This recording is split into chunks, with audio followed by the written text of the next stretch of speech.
ወደ አዳራሽ መሄድ ትልቅ ክህደት ነው፣ ትልቅ ድንቁርና ነው። በሃይማኖት መሞት ነው እንጂ ከቤተ ክርስቲያን ህዝብን በትኖ በጎችን በትኖ የሚሸሽ ጳጳስ ነው ጳጳስ አይደለም። ድሮም ፖለቲከኛ ስለሆነ ማለት ነው። እመቤታችን ቅድስት ድንግል ማርያም ግን ቤዛዊተ ኩሉ ዓለም መባሏ የኢየሱስ ክርስቶስን ክብር ይሻማል ወይ? ቀዳሚ ቃል ውእቱ ቃል ሥጋ ኮነ ለዮሐንስ ወልደ ነጎድጓድ የተናገረ ከዮሐንስ ወልደ ነጎድጓድ የሚያውቅ መናፍቅ የለም። ወደ አዳራሽ ሂዶ መስበክ ማለት አርዮሳዊ ነው። የአርዮስ ስርዓት ነው። ያደረገ ጳጳስንማ አርዮስ ነው ራሱ አርዮስም ራሱ ስም አያጸድቅ ስም ተግባር ነው እንጂ አባ ማለት አሸናፊ ብርን የማይወድ ሴትን የማያይ ዓለምን ያሸነፈ ማለት ነው እንጂ ከሴት ቁጭ ብሎ የዋለ ከሴቶች አብረው 8ኛ ሺህ ጉድ ነው መሰንበት። መንግስቱ እምነት የለው፣ ዳኛው ችሎት የለው፣ መናኙ ገዳም የለው፣ ላሙ ወተት የለው፣ ገበሬው ምርት የለው፣ ለሰው ፍቅር የለው። ጅማም በዚህ በአፋርም በዙሪያው በኢትዮጵያ በደብረ ቢዘንም ዙሪያዋ ስውር ቦታ ብዙ አለ። ይገለጣል፣ በቀን አሁን ይገለጣል። ጳጳስም መሆን የሚገባው ተመርጦ ህዝብን ይገለ ይገባዋል ብሎ እሱ ደግሞ አይገባኝም ተብሎ ተገዶ የሚሸም ነው እንጂ ራሴ እሸማለሁ የሚል ያብለስ ነው። መጀመሪያ የምትሸመው አይኑ ይታጎራል፣ 9 መለኮት ብሎ ይሞታል፣ 2ኛ ይታረዳል፣ 3ኛ ወድሃንት ይገድታል፣ 4ኛው ይከወልላል፣ 5ኛን ያብዳል ብሎ ሊይዙት ሲል ባህታው ተሰወረ። የሚነጥቅ የሚሰርቅ የሚያጠልቅ ስላሴን የሚደፍር ስላሴን የማያፍር አራዊት መናፍቅ ጳጳስ ነው። ፍጡነ ረድኤት ሩፀተ ነፋስ አውሎ ለዘይጼዋ ከበተወክሎ ጊዮርጊስ ቅረብ ለምሕረት ወለተሳ ክርስቶስ ተንሥአ እሙታን የኃይል ወስልጣን አሰሮ ለሰይጣን ጋዞ ለአዳም ሰላም ምዜሰ ኮነ ሳወ ሰላም። በሀገር ውስጥና ከሀገር ውጭ የምትገኙ ኦርቶዶክሳውያን የክርስቶስ ሰላም በያላችሁበት ሰዓትና ዘመን አቆጣጠር ይድረሳችሁ።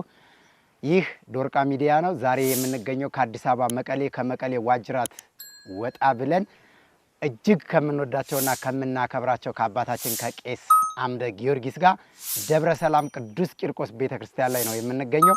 ከአባታችን ጋር እጅግ ደስ የሚልና የሚያስተምር ቆይታ እንደሚኖረን ተስፋ እናደርጋለን። እስከ ፕሮግራማችን ፍጻሜ ድረስ ከኛ ጋር ሆኑ።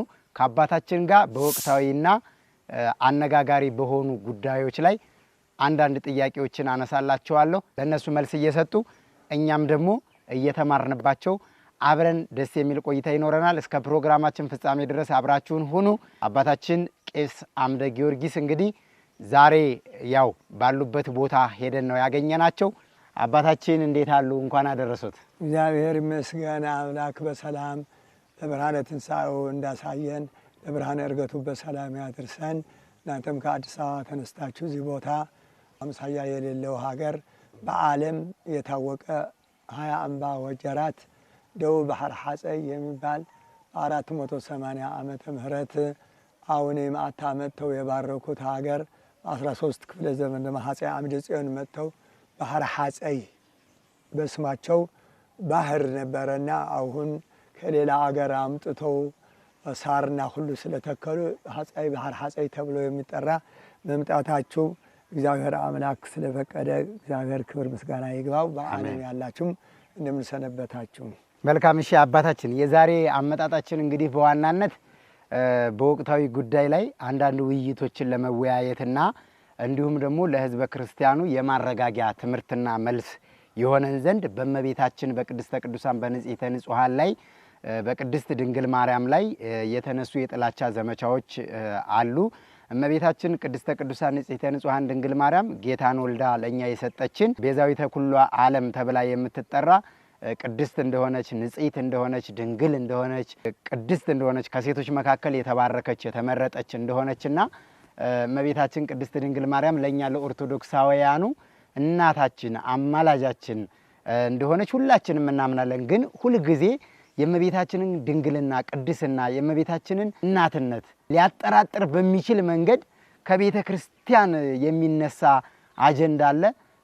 እንኳን ዘንቦብሽ እንደውም ጤዛነሽ የሚባል አባባል ደግሞ አለ። እንኳን ከቤተ ክርስቲያን ድጋፍ አግኝተው እንዲሁም ደግሞ እመቤታችንን የሚጠሏት በሕዝበ ክርስቲያኑ ዘንድ እመቤታችን እንድትጠላ የሚያደርጉ ትናንትና ትክክል ነን ብለው ለእመቤታችን ዘምረው ለእመቤታችን አሸብሽበው ስለእመቤታችን አስተምረው እንደገና ደግሞ የራሳቸው ግላዊ ጥቅምና ግላዊ ህይወታቸው አለሳካ ሲላቸው ጠልተው ኮብልለው የወጡ ሰዎች አሉና እነሱ ደግሞ ይሄንን ከቤተ ክርስቲያን የሆነ አጀንዳና ምክንያት ሲያገኙ ህዝበ ክርስቲያኑን በሚያጠራጥር መንገድ ጥያቄ ይዘው የመጡበት ወቅት ስለሆነ የመጀመሪያ ጥያቄ እመቤታችን ቅድስተ ቅዱሳን ንጽሕተ ንጹሐን ድንግል ማርያም ማን ነች?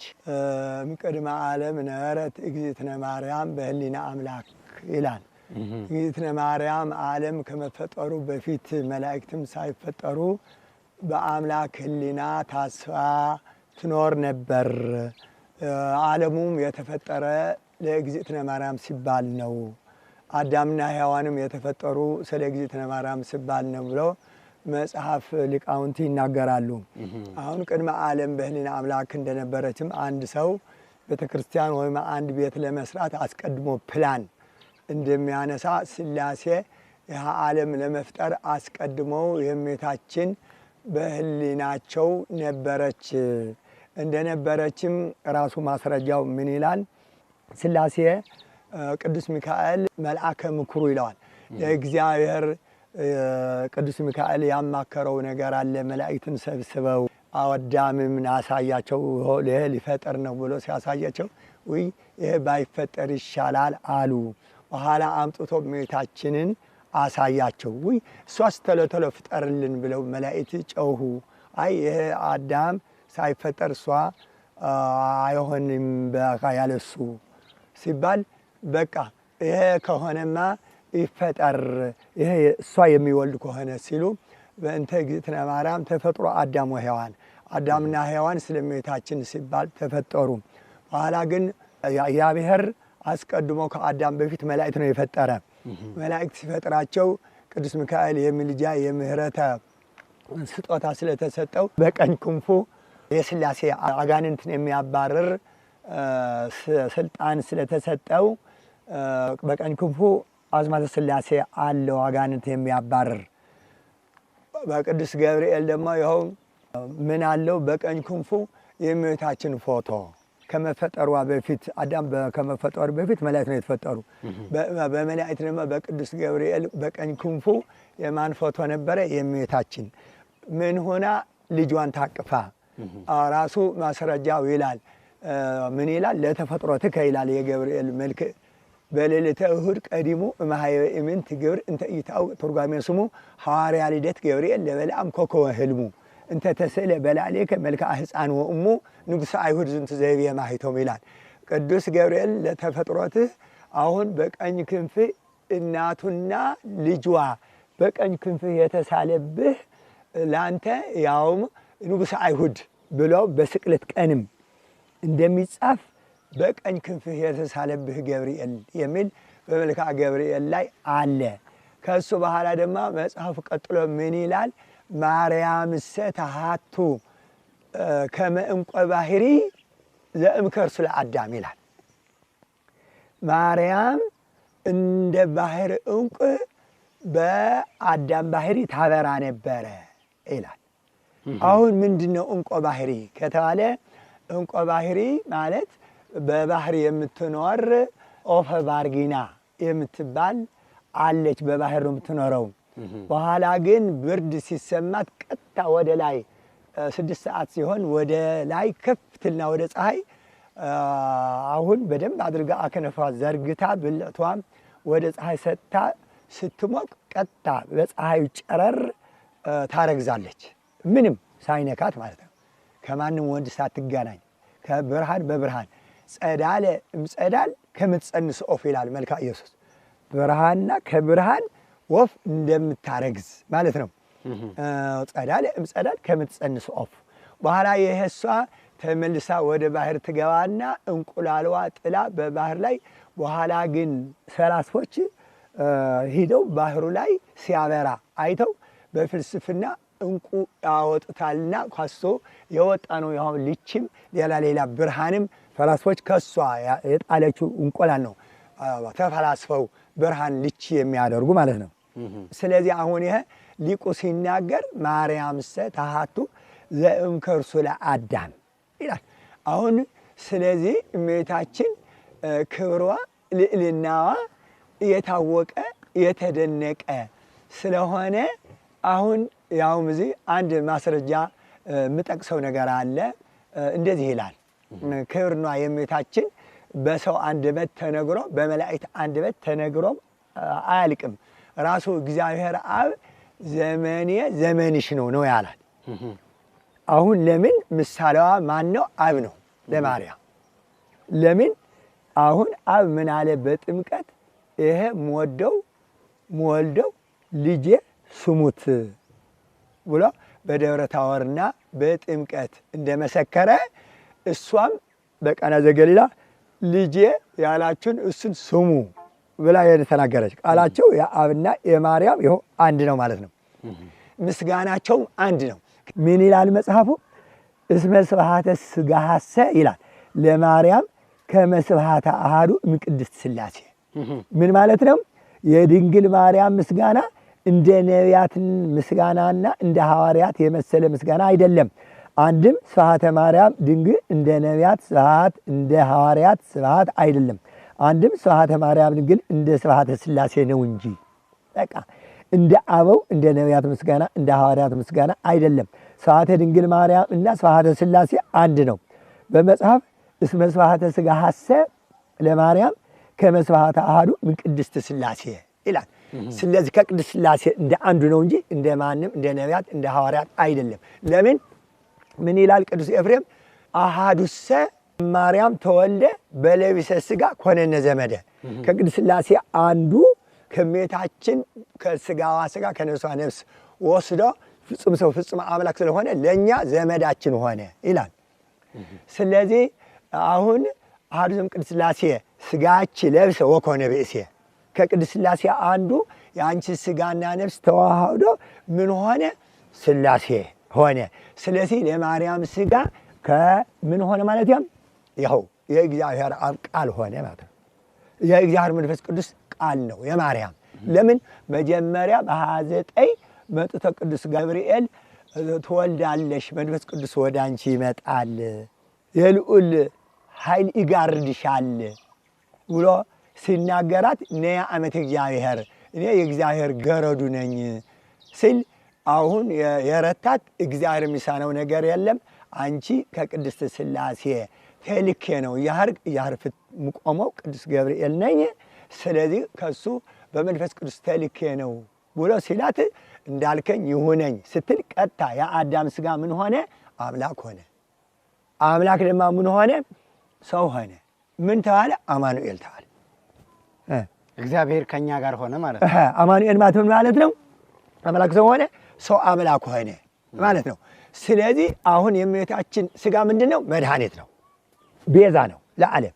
ለምን ሥጋን የበላ ደሜን የጠጣ የዘላለም ሕይወት አለው ይላል ዮሐንስ ወንጌል። የማን ሥጋ ነው? ይኸው ምን ይላል? የማርያም ሥጋ መሆኑ ዘኢያውረደ አዕረገ ነው ያለ። ስለዚህ ኢየሱስ ክርስቶስ ከሰማያት ሥጋ ይዞ አልመጣም። ወደ ሰማይ ሲሄድ ግን ሥጋ ተዋህዶ ነው የሄደው። በየማነ አብ ተቀመጠ። ይኸው ወትቀውም ንግሥት በየማንከ አይደለም የሚለው ቅዱስ ዳዊት። ንግሥት በወርቅ ንጽሕና በወርቅ ቅድስና ተሸልማ በቀኝህ ትቀማጣለች የተባለች እመቤታችን ይኸው በቀኝ የምታማልጅ መድኃኒት ለዓለም የምትሆን መሆኗ ቅዱስ ያሬድም ራሱ ምን አለ? ይፈኑ ለክሙ እመቅደሱ ረድኤተ ነው ያለ። ለእናንተ ከመቅደሱ ረድኤት ይላክላችሁ። ለምን? እሞ ቅድስተ አለ። እናቱ ቅድስት መቤዘዊተ ቤዛዊት መድኃኒተ ነው። ማንም ደንቆሮ ስለማያውቀው የመንደር ሰባካ ደንቆሮ ነው እንጂ ይኸው ራሱ ቢያውቅ ኖሮ ይሄ ራሱ አለ። ይኸው ቤዛዊት መሆኗ ራሱ ቅዱስ ያሬድ ከቅዱስ ያሬድ የበለጠ በ500 ዓመተ ምህረት በ480 በአፄ ገብረ መስቀል የነበረ ሊቅ ነው እኮ። ከሱ በኋላ የመጡ ማንም ያልተማሩ ሥላሴ የረገሟቸው ነው እንጂ አሁን እሷ ይኸው ከሥላሴነቷ የሚያወጣት ማን ነው? ከሥላሴ ያልተላከ መምህር ሐሰት ነው፣ ሰይጣን ነው።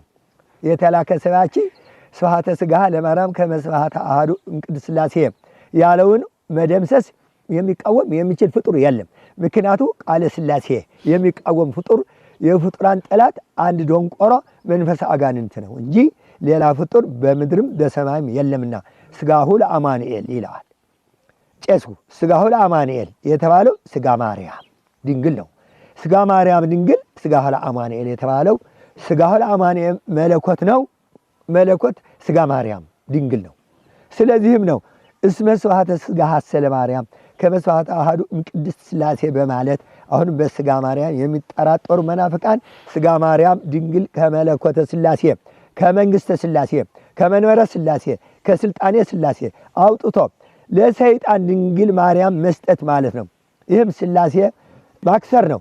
አእምሮ የሥላሴ ገንዘብ ስለሆነ አእምሮ ማለት ሥላሴ ከሥላሴነታቸው መጥነው ለአዳም የሰጡት ነውና አእምሮን ማደናቆር የሥላሴ ጸጋ አንድም የሥላሴ ስጦታ ደንቆሮ ስጦታ ነው ማለት ስለሆነ ሥላሴ የሥላሴ አእምሮ ለባለ አእምሮ እንጂ ለደንቆሮ አይሰጡምና አንድም ሥላሴ ዕውቅና እንጂ ድንቁርና አያድሉምና ስለዚህ አእምሮ የሥላሴ ገንዘብ መሆኑን አምኖ አእምሮውን ብሩህ ማድረግ የባለ አእምሮውን ስራ ነው። አእምሮ የተወሰደበት